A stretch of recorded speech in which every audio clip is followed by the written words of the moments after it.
Hey everyone, happy Friday. That's when I'm filming this. Hopefully that'll be when I upload it. This is Jamie Stars.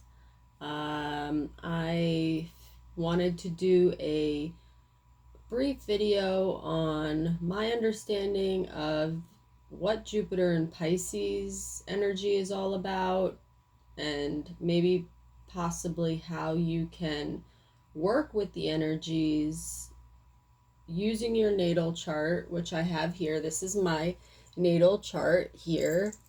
And then we have, I also have some tarot cards because we could pull a card at the end.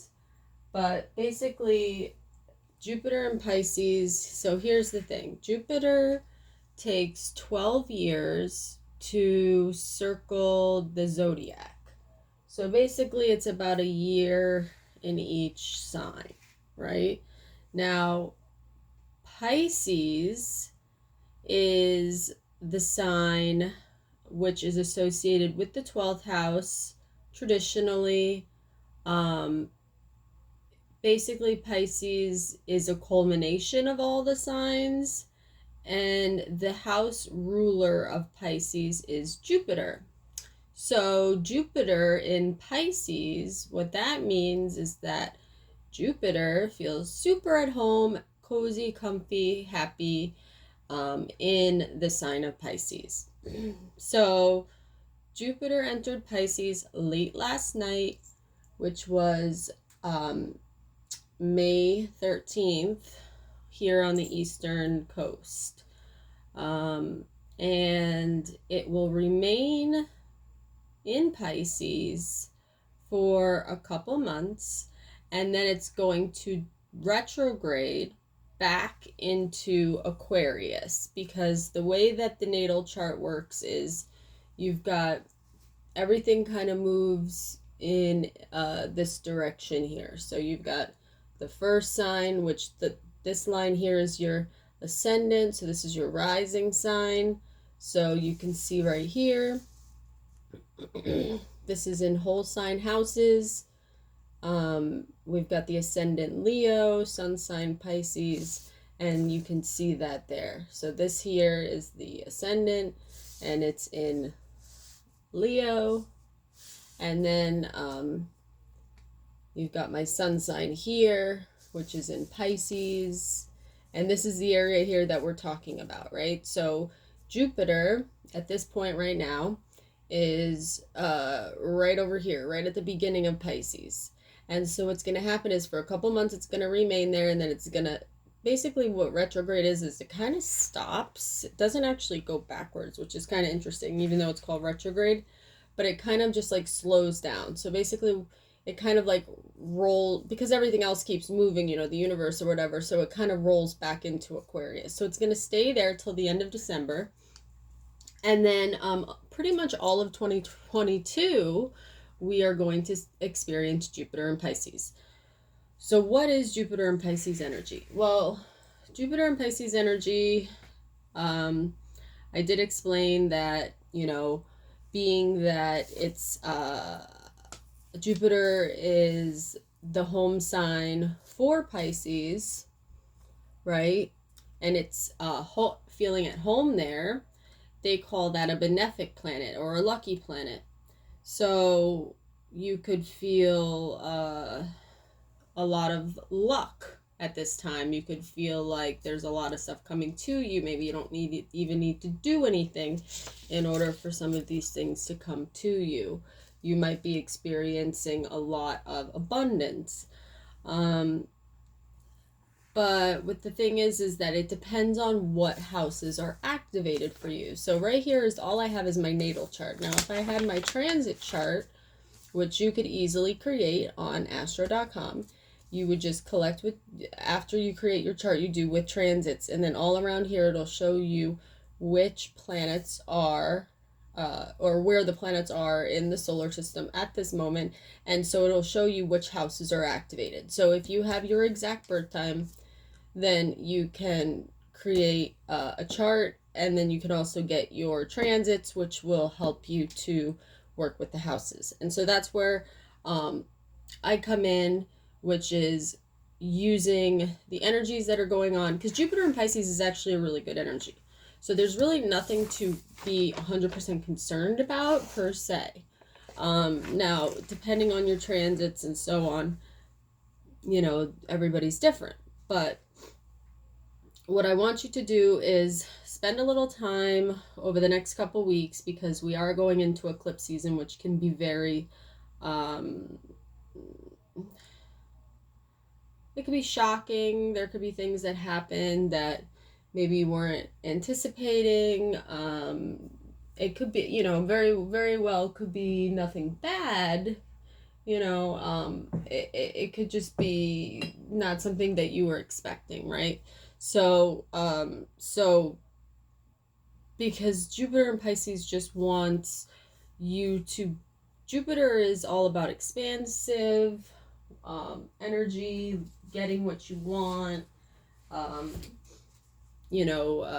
The rulership, Jupiter is in its rulership in Sagittarius. We know Sagittarius is all about knowledge and grabbing as much as you possibly can. So basically Jupiter is wanting as much as it possibly can.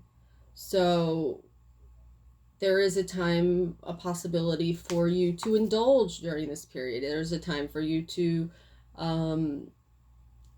be doing things in excess. So you want to make sure that you are keeping note of any type of extravagant spending or behavior or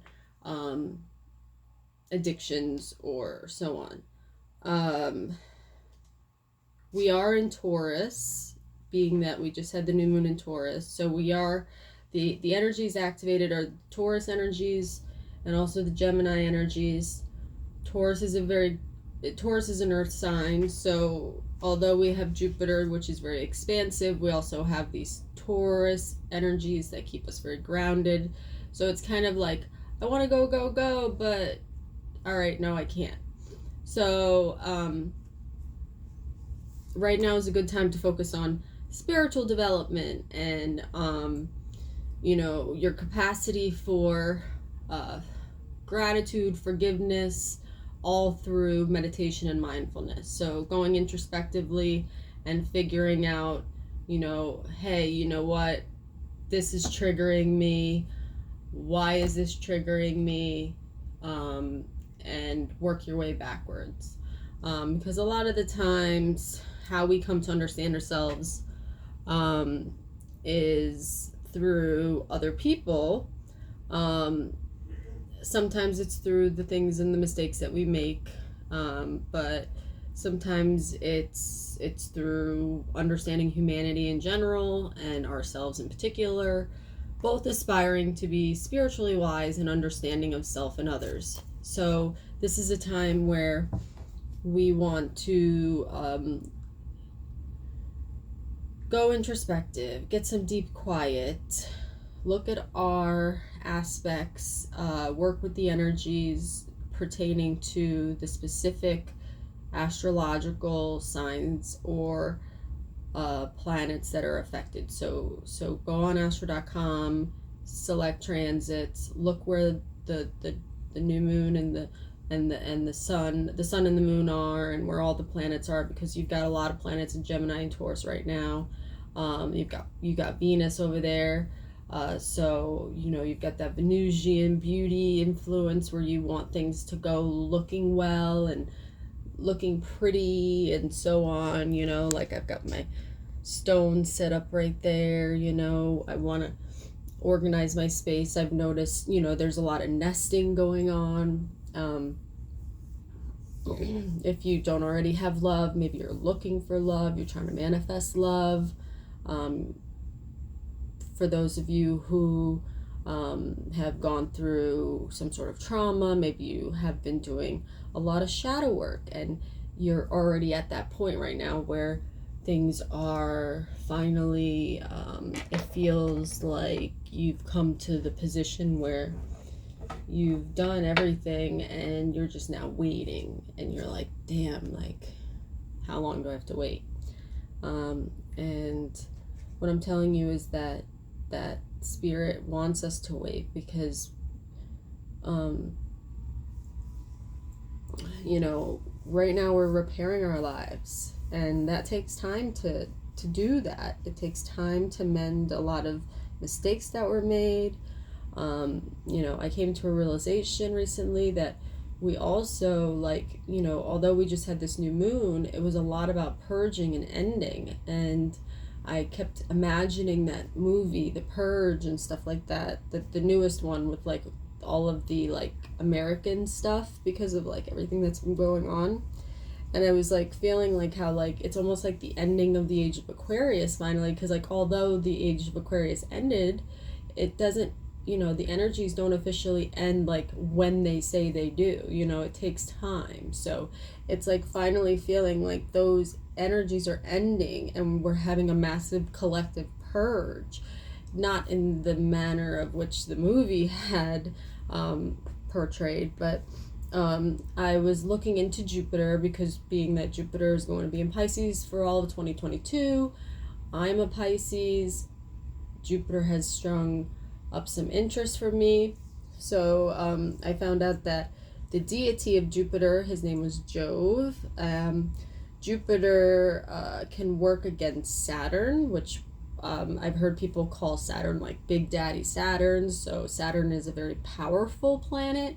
So it's interesting, but Jupiter can work against Saturn. And the reason that he can work against his influence is because Jupiter is actually the son of Saturn, which this I did not know.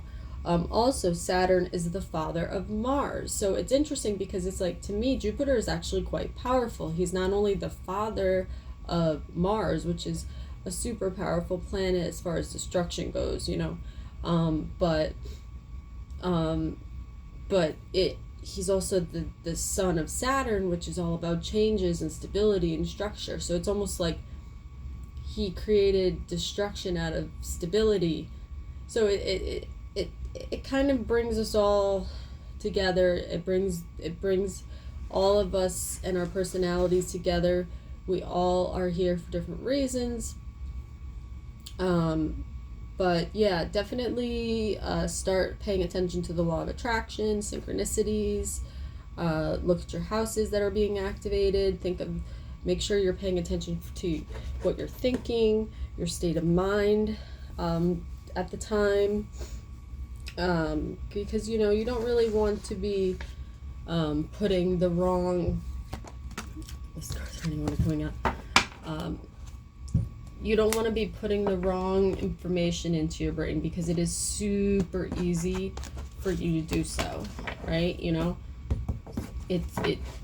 all you have to do is have an issue with a friend or a family member, and before you know it, you are spirit.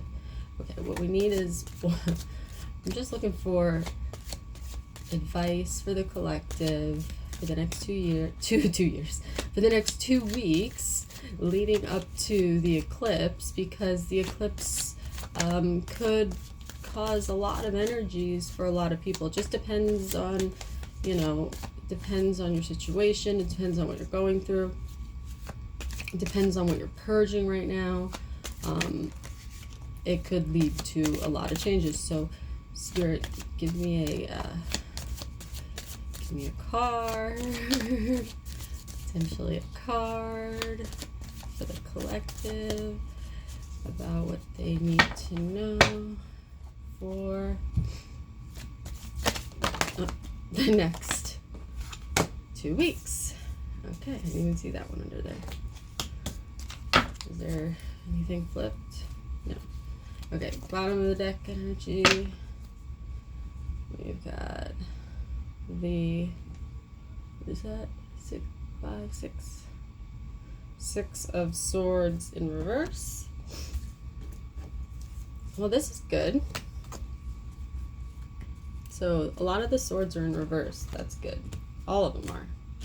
And then the final card here is the Wheel of Fortune. So which card do I want to focus on first? Okay.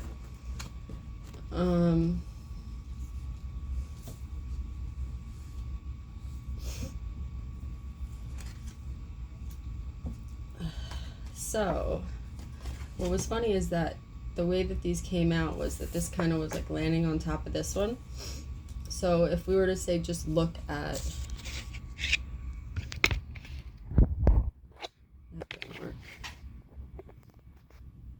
we were to look at just this,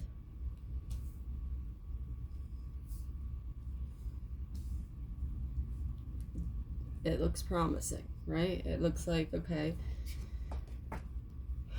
we were in our bed, we were sitting there thinking and crying and just, what are we gonna do? But it's in reverse. So it's basically saying that that's the past. This is technically the present. Again, we had ourselves bound up. So this is the Eight of Swords. This is the Nine of Swords. It's actually going backwards, which is interesting. So it's saying like,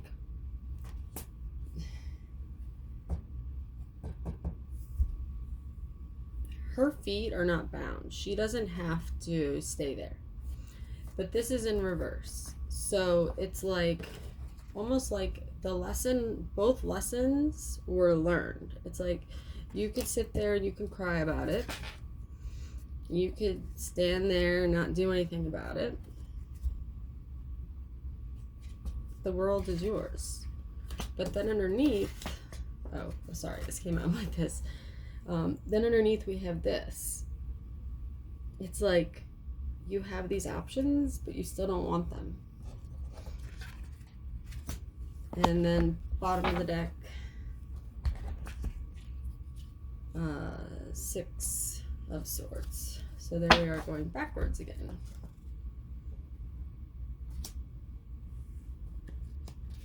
So it's like, we were on our way to calmer waters. We thought we were on our way to calmer waters. And then the Fool right underneath it. And then the Seven of Cups in reverse. It's like, almost like there's a couple things going on. You've got like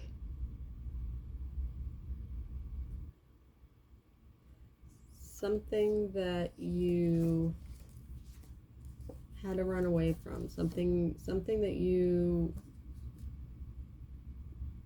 had all these options, but you were like, you know what, I'm just gonna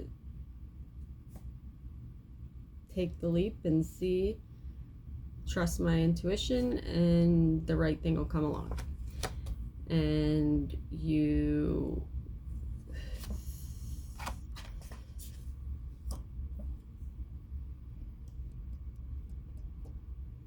you're pausing.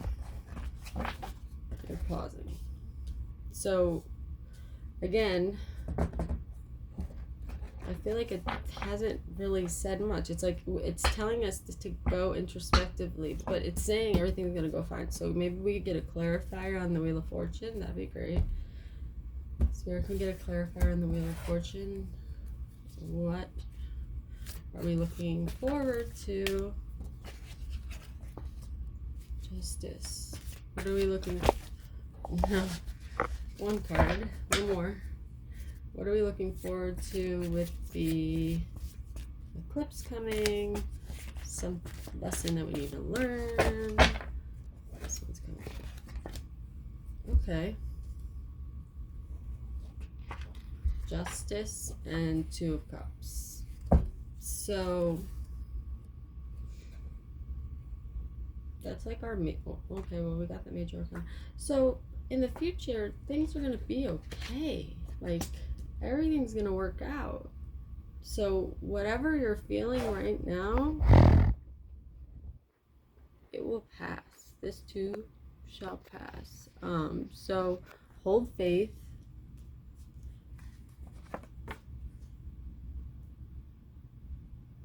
Balance what's important. Figure out what's important. Finances, possibly. When I look at this, I think of law or finances, because, you know, it could be money, or it could be gold, or it could be the scales of justice. So either or. So like, balance any issues and balance any financial issues, and opportunities for new relationships will come. And it doesn't necessarily mean romantic. It could be romantic, it could be business, it can be friendship, but usually this means romantic. But there's nothing about this reading that reads romantic per se. Bottom of the deck, Queen of Pentacles. Queen energy is like the strongest energy. It's like you got your, and Queen of Swords right below it. Oh my. Guys, who's ever listening, you got it. You got the Queen energy. All you really got to do is sit there and everything will come to you. That's it. Because if you try to push it, that's not going to work. So just, I hope that was helpful. Real quick, Jupiter and Pisces, make sure you're looking at your Sagittarius placements, your Jupiter placements, your Taurus placements, Neptune as well, because Neptune is at home in Pisces. So where your Neptune is, any transits between any of those, of course your luminaries, look for your sun, look for your moon, look for any aspects from your natal sun and moon to any of these activated areas. Again, Jupiter will be in Pisces for the next couple months, and then pretty much all of 2022. And it is a really nice faith, love, work on that shadow work, abundant, steady and strong energy. Great for manifesting, great for spirituality. If you don't have any love interests, soulmates will be starting to find one another, I believe, in 2022, because we're going to be in Pisces, and feelings, emotions. It's a good time to work, like I said, on shadow work. So if you want to see a psychologist or a therapist, it could be very profitable for creatives, painters, singers, computer designers. And I think that's it. It could also be a very fertile period for those of you looking to have children. It also depends on what house is activated. So if you need help with that, hit me up. Talk to you soon. Hope you guys have a great one. We will talk again soon. I hope you enjoyed this video on Jupiter and Pisces. Don't forget to smash that subscribe button, comment, like, share with your friends, and I will see you soon. This is Jamie Stars. Bye.